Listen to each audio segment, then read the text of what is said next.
back to Tips of Taste. இன்னைக்கு ஒரு சூப்பரான வஞ்சரம் மீன் ஃப்ரை பண்ண போறேன். இந்த வஞ்சரம் ஃபிஷ் ஃப்ரை வந்து ரொம்ப சிம்பிளா இருக்கும் ஆனா நல்ல டேஸ்டா இருக்கும்.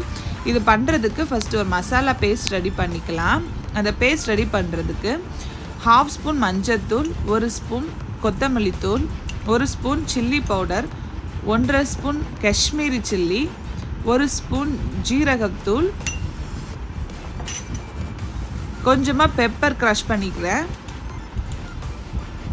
1 spoon ginger garlic paste, salt add பண்ணணும், 1/2 லெமன் ஸ்க்யூஸ் பண்ணுறேன் அது கூட,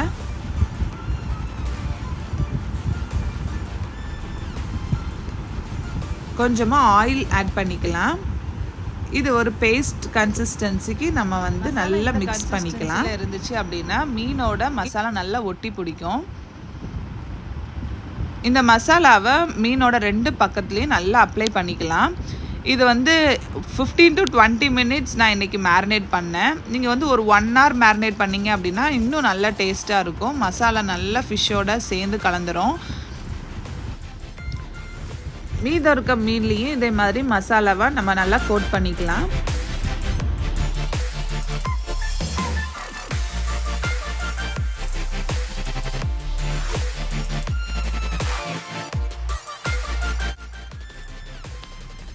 நான் 20 minutes நல்லா ஃபிஷ்ஷை வந்து மேரினேட் பண்ணிட்டேன். இப்போ ஒரு ஃப்ரைங் பேனில் சூடானதும் ஆயில் ஆட் பண்ணுறேன். எப்போவுமே ஃபிஷ்ஷாக இருந்தாலும் சிக்கனாக இருந்தாலும் ஃப்ரை பண்ணும்போது இந்த ஆயிலில் நம்ம கொஞ்சமாக கருவேப்பிலை ஆட் பண்ணோம் அப்படின்னா நல்ல ஒரு ஃப்ளேவர் கிடைக்கும் இந்த ஆயிலில்.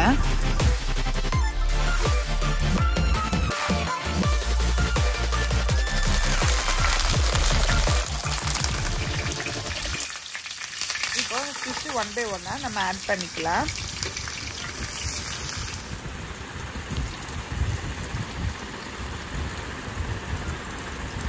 ஃபிஷ்ஷு ரொம்ப நேரம் நம்ம வந்து வறுக்கக்கூடாது. ஒரு 2 to 3 minutesல நம்ம மாற்றி போடணும். அப்போ தான் வந்து ரொம்ப சாஃப்டாக இருக்கும். ரொம்ப நேரம் வேக விட்டோம் அப்படின்னா ரொம்ப ஹார்ட் ஆயிரும் ஃபிஷ்ஷு. ஸோ அதனால 2 minutes ஒரு பக்கம், இன்னொரு பக்கம் 2 minutes, அந்த மாதிரி 5 minutesக்குள்ளே நம்ம ஃபிஷ் வந்து ஃப்ரை பண்ணி எடுத்துக்கலாம். இப்போது நம்மளோட வஞ்சரம் ஃபிஷ் ஃப்ரை ரெடி ஆயிடுச்சு. சிம்பிளான ரெசிபி தான். நீங்களும் உங்கள் ஃபேமிலியோடு இந்த மாதிரி செஞ்சு சாப்பிடுங்க. எப்படி இருக்குங்கிறத கமெண்ட் பாக்ஸில் மறக்காமல் ஷேர் பண்ணுங்கள். இன்னொரு ஒண்டர்ஃபுல்லான ரெசிபியில் நான் உங்களை நெக்ஸ்ட் வீடியோவில் சந்திக்கிறேன்.